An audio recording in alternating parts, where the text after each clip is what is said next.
Good morning all, and thank you for joining us on today's webinar. I do hope that you're all keeping safe and well. Hosting today's event, we have myself, Carla Brown, founder and managing director of Oakmere Wealth Management. We have Louise Gilbody, our operations manager at Oakmere, and Richard Murray, chief commercial officer at Elephant's Child. First of all, just a little bit of housekeeping. We are all working remotely, so we apologise in advance for any unplanned disturbances, such as dogs barking or children shouting. I myself am in the middle of an extension at home and the builders have returned to work this week, so there may very well be some unexpected banging noises, so I apologise. Also, you are all on mute and your cameras are switched off, so you can see us, but we can't see you. Pleased to hear. There is the facility to ask questions during the presentation by typing in the chat box at the bottom of the screen. We will try and answer them on the webinar if time allows, but if not, we will follow up after the session. So don't worry, we will get back to you. Today's session is aimed at business owners, but there's information in here that will be useful for everybody. There's no getting away from the fact that recent events have changed the way that we live and do business. At this stage, we're not quite sure how business will return to normal or what normal will be. As a business owner, you're probably feeling a range of emotions, with your livelihood and those of many others seemingly on the line or under threat. In this time of crisis, the immediate focus is how to survive and then how to thrive. Undoubtedly, we're working in unusual times. Last month, for the first time in history, we saw oil futures go into negative territory. This means that producers were paying traders to take oil off their hands.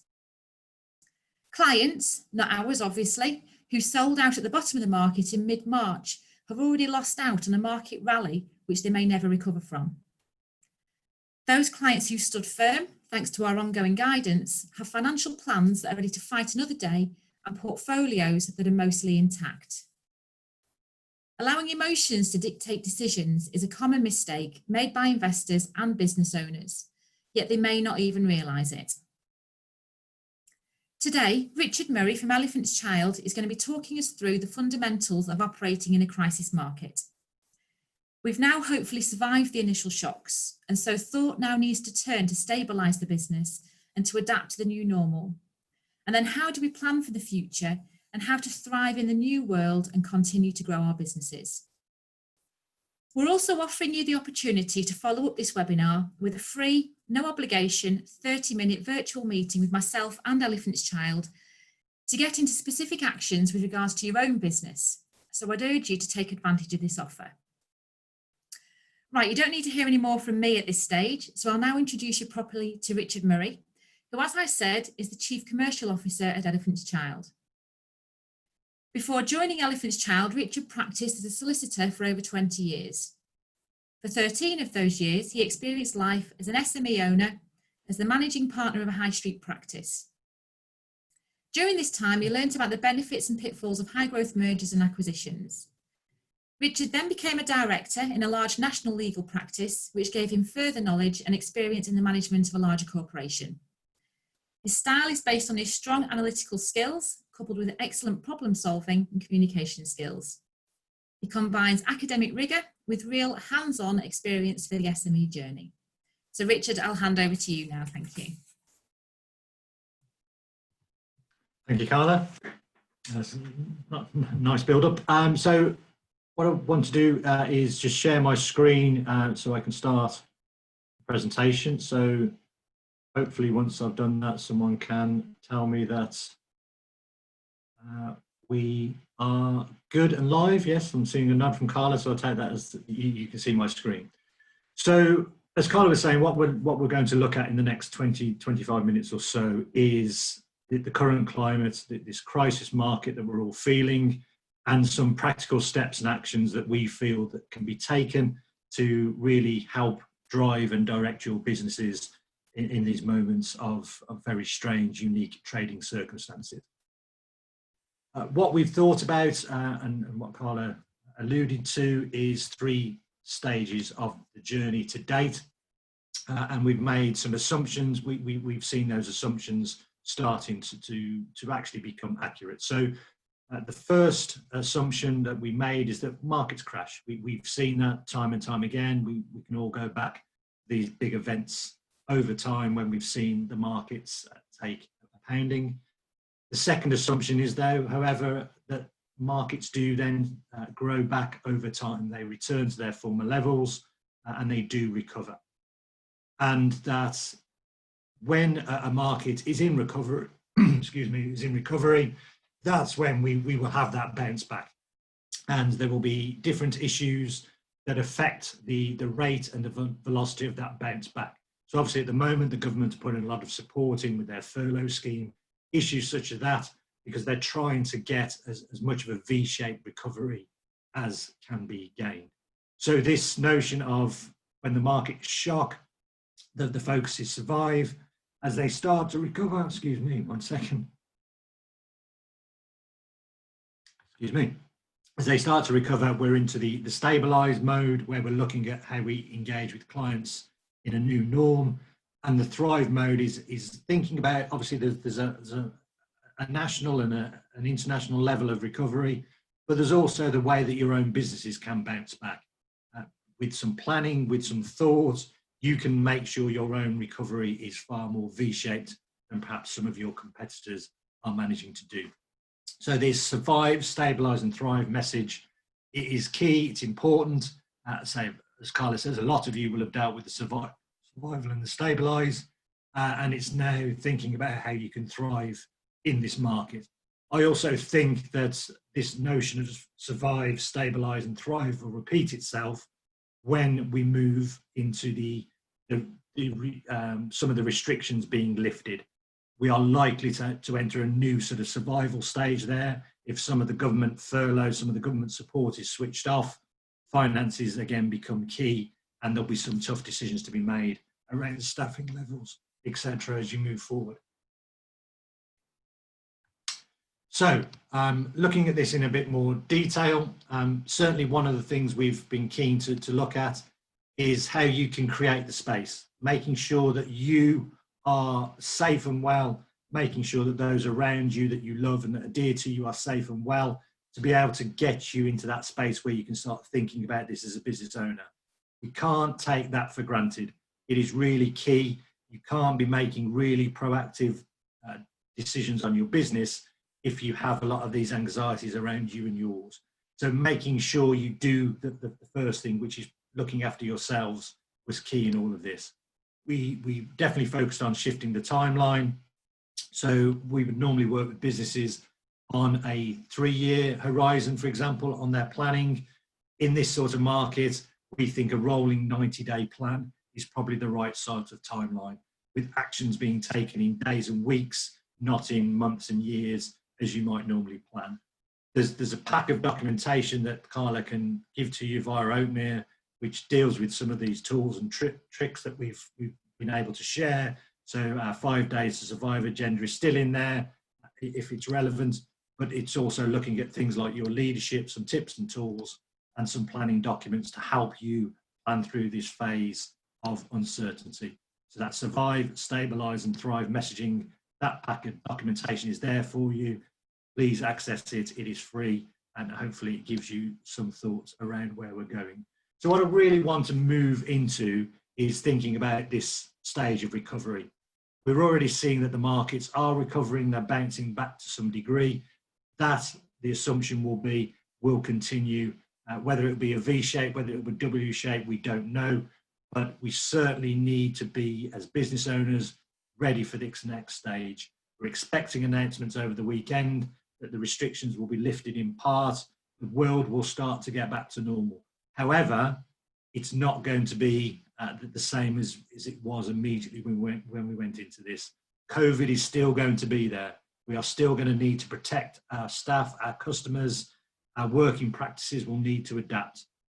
I was very sort of disappointed over the weekend. I heard some noises from the National Chambers of Commerce urging Boris to give us a timetable, to let us know what's going to happen, saying that businesses need to plan and they need this information in order to plan. I disagree. We know COVID is still going to be there. We know we're going to have to implement social distancing with our work practices. We've got enough information to start planning now. And those businesses that plan now and don't wait are going to be coming out of this in a more agile way, in a way that's fit and a way that's proper. One of the downsides to all of this is, unfortunately, there are a number of businesses that will have gone under. We can't do anything about that. But what that does create is an opportunity, because there'll be a vacuum in certain sectors, in certain client banks. If you have put your plans in place, if you are ready and you know exactly what the elements of that plan are, you can action it as soon as the green light is put on, you will be able to take advantage of that vacuum. If your competitors haven't got that planning in place, if they're taking 2-3 weeks to come out of this and learn lessons and get going, you will be ahead of them. And that can only be good for your future. So it's really key in my mind to start this planning process now. Don't wait for the date. We know what's going to happen. COVID isn't going to be cured. It's going to be there. We'll have to socially distance. We'll have to think about how we implement our workforce, some from home, some on site. All of these things need to be thought about now. So you have that plan. You've thought about those contingencies. So that thrive mode is now really key. How do we plan for it? So one of the things that's in the documentation that we've handed is a 90-day planning template. So this is just obviously a very brief example of it. What I want to work through now is some thoughts around what are the actions that you need to start populating this 90 days with. What are some of the thinking behind it? What we need is an action, we need an owner, and we need it plugged into a format like this where we've got a date when we'll have it completed by. So I want to turn on to some of the things that we can discuss and consider to make sure we do get going. How do we get back up? How do we drive our thriving in this scenario? So what we've looked at is 6 factors that I want to touch on. So more than happy, as Carla said, to have a one-to-one, 30 minutes, no obligation, free of charge, to start discussing your own version of this. But I just wanted to spend the next 10 minutes or so kicking some of these themes around so that you hopefully get some ideas about what should be in your next 90-day plan. So the first one is thinking about team. And there's a couple of issues here that immediately stick out, but what we want to do is be thinking about these different relationships. So we've got our investors, so you as shareholders, but anyone that invests in your business. We've got our customers, we've got our suppliers, we've got our people. How are we interacting with these people at the moment? I've seen a lot of businesses make mistakes around furloughing, that they furloughed people and that's cut off all communication. They haven't been regularly updating them. They haven't been sort of engaging with them. And you can well imagine that that can be very difficult for someone put on furlough if suddenly their employer is not speaking to them anymore. They've got no idea when they could be coming back, if the furlough is going to be carried on in any way. So communication is massive at the moment, that engendering of that team spirit, both within your organisation, but also with these stakeholders. Your customers, your suppliers, your internal people should all be part of one big team. We've seen this notion on Twitter of the hashtag be kind. We are all in this together. Your suppliers are facing the same anxieties and issues. Your customers are facing those issues and anxieties as well. If we can communicate this, as we've called it here, this notion of fellow travelers, we're all on this journey together. No one's got the answers. No one has the right solution. But by talking to people, we can share that journey. We can share best practice. We can comfort and support people, because now is a great time to engender goodwill. If we're there, if we're visible, if we're supporting people, my belief is certain that we will get the benefit of that in future from those relationships, that those relationships will be deeper and more embedded. But just, at the moment, just 2 examples that if you're thinking about, how you come out of furlough, if it can't be straight away the full service range, for example. Communication with your customers, what are they missing? What do they need most from you right now? That can help you decide the order of things you turn back on. Same with your suppliers. If you've got that loop where you know what the customers want, you can really have good conversation with the suppliers. This is what we need from you now. Can you supply it to us? Are you able to get it?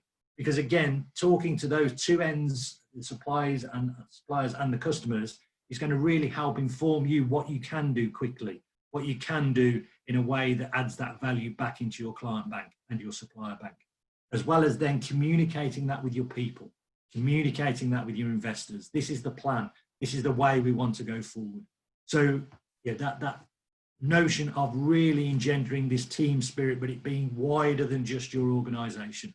Get these people around you, get talking, have joint meetings, let you really get the maximum that you can from that good sort of skill set that's around you as well. So team is critically important when we're thinking about moving forward out of this.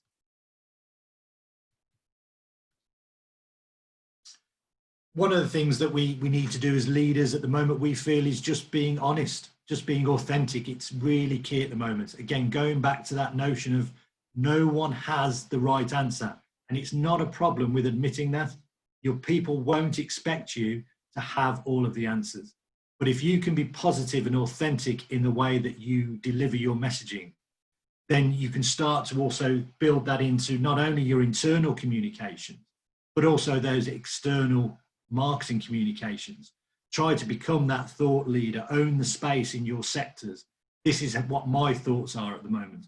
Having this balance, as we can see here, between the authenticity of what you're saying, but that positive energy. We're trying to improve, we're trying to adapt in these circumstances, but also this different timelines.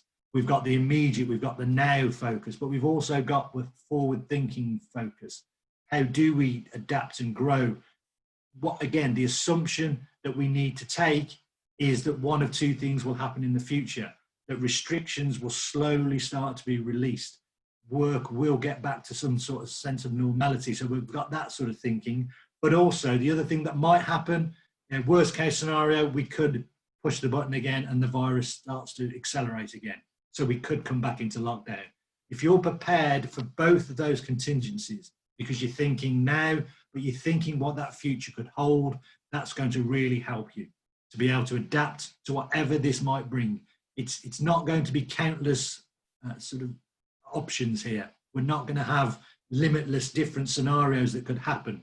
It's either going to go well and we'll start moving gently out of lockdown, or we'll hit another lump, another bump in the road, and we'll have to come back into lockdown.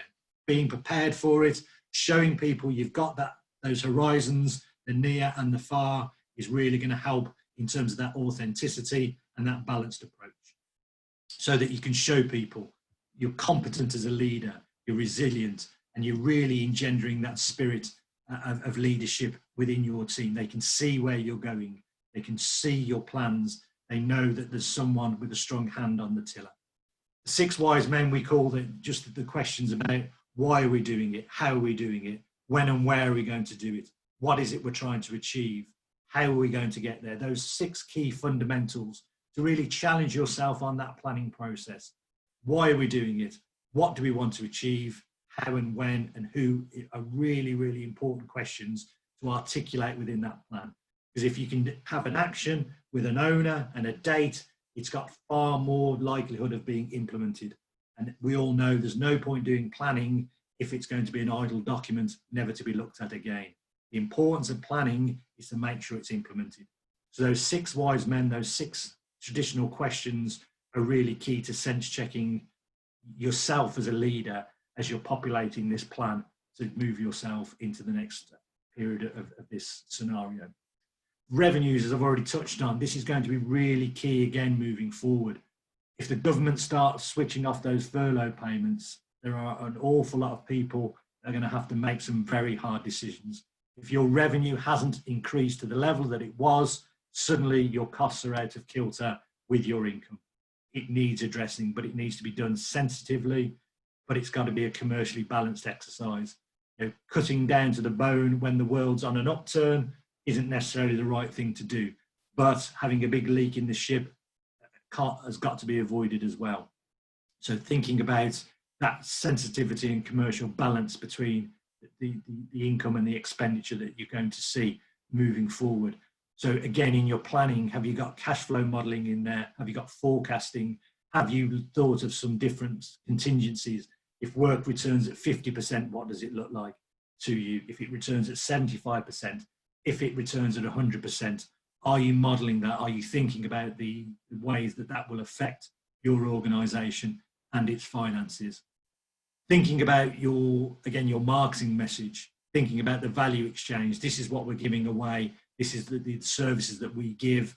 This is the exchange for that at this moment in time. Has that changed? Has that developed from your normal offering? Can we be supporting the community? Can we be charitable? Is that built into your planning? Again, businesses that are being seen to be doing the right thing at the moment undoubtedly will engender that goodwill. They will get the return off that in due course. So also then, one of the key things that we've really seen in this agenda over the last 7 weeks, when we were having these free meetings with people, that the first part of the agenda, the first couple of weeks, was all about that survive. How can I access this government money? How can I put my staff on furlough? That moved into that stabilise. How do I reach out to my clients at the moment? How do I reassure them? How do I keep them retained? How do I switch to these digital platforms that we're all using very readily now? What we've seen definitely in the last 2 weeks, that even if the restrictions don't get lifted or partially lifted with this announcement on Sunday, what we've seen is that agenda has moved in the last 2 weeks. People have got that stabilisation. They've worked around their clients. They've perhaps done some of the pipeline that they went into COVID with, and it's now very much about new client acquisition. So again, a huge piece of your planning. What clients are still out there that could buy your services, because they won't all be there. Some people will be sitting on their money, some people will be willing to spend it. So segmenting that client experience, thinking about which clients could still be an opportunity in this marketplace, and then thinking about the messaging for them and thinking about the channels in which you can reach them. So that new client acquisition piece, we've seen a lot of discussion around that in the last couple of weeks, thinking about the right makeup of a client, thinking about how you can get in touch with them, and the message that you want to send them is going to be absolutely key. Again, businesses that have disappeared for the last 7 weeks to pop up in 2 or 3 weeks' time, I think will be in for a poor fate, because I think the average client will think, where were you when I needed you? You weren't there to support me. I'm going to take my business elsewhere. So that messaging, that client acquisition, we've seen new business being won in a lot of different sectors. It is there to be had. It's just thinking about the ways in which you can properly send out that right communication. So revenues are going to be a real key part to focus on, and you should really build in that cash flow modeling and forecasting into your 90-day plans. Innovation, again, life isn't going to be the same. How can we adapt? How can we change? Personally, I don't ever think I will have a time now where Zoom and Teams isn't part of my day-to-day meeting life. I can't envisage the days where I will do a week on the road like I was doing before lockdown, where I'm spending 4 hours a day traipsing around the country. I'm sure there'll be some of that. I'm sure there will be face-to-face meetings in the future. Of course there will. But I'm also sure that follow-ups, for example, going back over a proposal or a presentation, will be done in this format, because that can save me so much time. I've seen that work-life balance. I don't want to lose that personally. So again, thinking about how you adapt some of these practices that we've found in the short term with that longer term as we come back out of lockdown as well. How can we differentiate ourselves? Thinking about that emotional intelligence, embracing the impact that we've seen. All of these things are innovation. And again, this bottom one, non-traditional collaborations. We've seen that with Formula One. McLaren going into ventilator design, or their version of a ventilator. And we've seen a lot of clients being able to adapt their traditional offering into these sectors that are crying out for support and assistance at the moment. So it's been absolutely fantastic to see the way that the country has really got behind this innovation, this collaboration. So what are those silver linings for you and your business? What crumbs of comfort can you take out of the way that the world has shifted? Can you focus on those? Can you not exploit them, but can you utilize them? And that's an important difference. So again, thinking about your innovation, thinking about building that in to your 90-day plan. Velocity is really important here as well. The speed that you're doing things at, as I say, we are going to have a starting gun going off in the next weeks. It's there, it's already being spoken about. moving that timeline to focus on it now so that you're ready when the gun goes off couldn't be any more important than it is. It is absolutely vital that you are ready once that gun goes off. So prioritizing what is urgent, what are the channels we need to look at, what's our purpose, what's the messaging, what are we going to do in these post-pandemic days, the next 30 days, the next 60 days. Pulling that down to daily, weekly objectives and tasks is really, really important. As an example, one of the things we did as a business when COVID first hit, we moved our monthly board meetings to daily because we wanted to monitor what that cash flow was looking like. That went, after 2 or 3 weeks, it went to 3 times a week, and obviously it wasn't a full board meeting, it was 30 minutes first thing in the morning. But we moved that time scale in. That velocity was really, really important. How do we manage this scenario? It's not on that longer term planning. We need to do things with a pace, and we need to do it now. Technology, how can that help you? How can these digital platforms help you? So the velocity, everyone to some degree almost can be categorized as a startup in a couple of weeks' time. We're all starting in this environment from scratch as a new entity, or almost. If you've got that mindset, you can think about the need for doing it quickly, because, as I say, those opportunities will be there. Those that have the velocity to act quickly, the plans, the ability to act quickly, have that velocity, will be the ones that pick up those opportunities in the market. And then finally, what we need to think about is some of the working practices. We've got, as we say, I've already discussed it, the micro and macro recoveries. But one of the key things now is thinking about the actual working environment. How do we make it safe for our employees to return? Do we have to have that phase? Do we have to have some of them back, some of them working from home? How do we make it safe for our customers? So if we have people coming into our premises, have we got glass screens? Have we got social distancing that can be affected within our organisations? So the planning of how we emerge into this working world is really, really key as well. I think one of the things here as well is also a bit of contingency planning. So, for example, we've seen, I've just had a conversation with a client this morning. Their MD had been on a ventilator for 30 days. Have you thought about that contingency? Have you thought about how the business can continue if it's you? So, for example, again, going back to that, I talked about having that mental space to be able to do all this planning. So it's not a nice to think about, but have you got the will sorted? More importantly for me at the moment, have you got the power of attorney sorted? You go back to that business. If he was the sole director, the sole shareholder, and he spent 30 days on a ventilator, that business hasn't been able to make a decision in 30 days. It hasn't been able to apply for furloughing. It hasn't been able to apply for bounce back loans. All of these things have been absolutely stymied by the fact someone, unfortunately, is in high intensive care in that ventilator and not able to make those decisions. So have you got that side of things organised? Have you got yourself protected in the right way? And obviously these are all things that Oakmere can help you with. They can point you in the direction of either helping you with this protection or helping you get these contacts who can do this planning work with you, that can help put these things into place. So it's really, really important. The other thing for me is massively now HR support and advice. You can think you've organised things really well and you've got the working environment well, but actually what happens if a member of staff refuses to come back to work?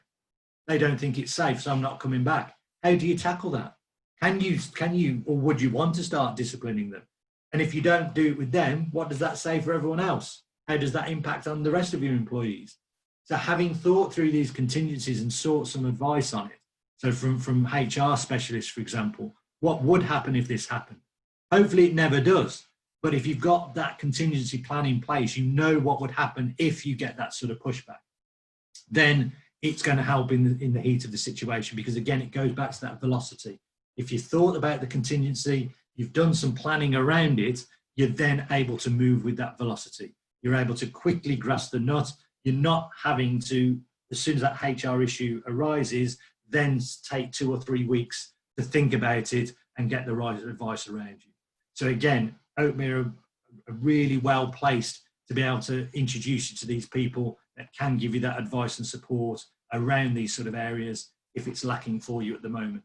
But again, get ahead of the curve, think about these things, think about all of these issues that we've discussed, and think about how you can build them into those 90-day rolling plans. So what are the issues? How do we build them in? What are the actions? Who's owning them? What are the dates plugged in onto this sort of template that we will get them done by?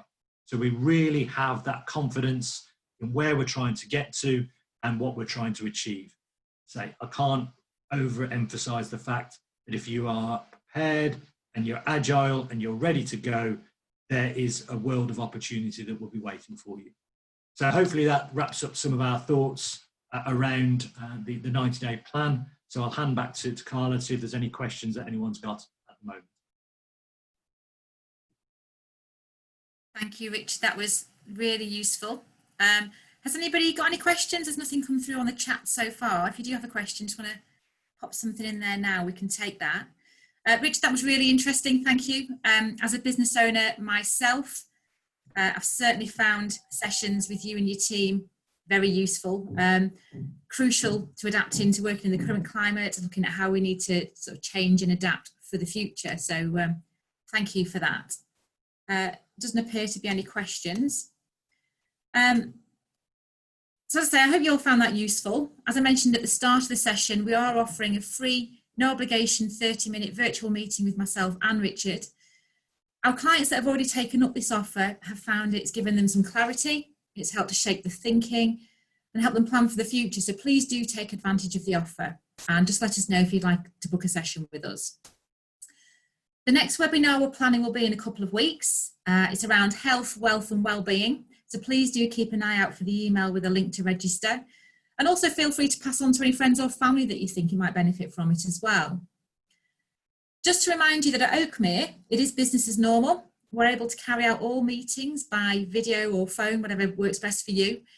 And most of the paperwork can now be completed electronically. So if you've got any questions, any concerns, please do just get in touch with us, or if you want to book one of the sessions that we've talked about today. I know that any member of my team would be delighted to have a chat with you. And then finally, I just want to say thank you for attending and please stay safe. Thank you.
Hi, John.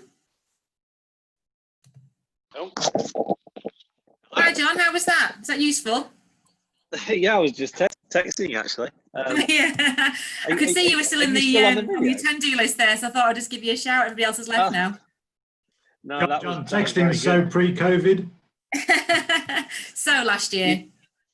I saw you nearly losing your voice there, Richard. Was there? I know. I know. I felt for you then, Richard. It's, I think it's hay fever. I've taken a tablet this morning, but yeah, thankfully it was a minor blip at the start. You got through it very well. Well done. No, I thought that was very good. I've been on the phone to Dan today. I'm trying to get my. Oh, I can't. You all disappear when I speak. Oh, do we? Still there? Yeah, we're still here. Yeah, we can hear you. Can't see you. We can hear you. Yeah, I spoke to Dan today. Oh, my camera's probably not on, is it? No. I don't know.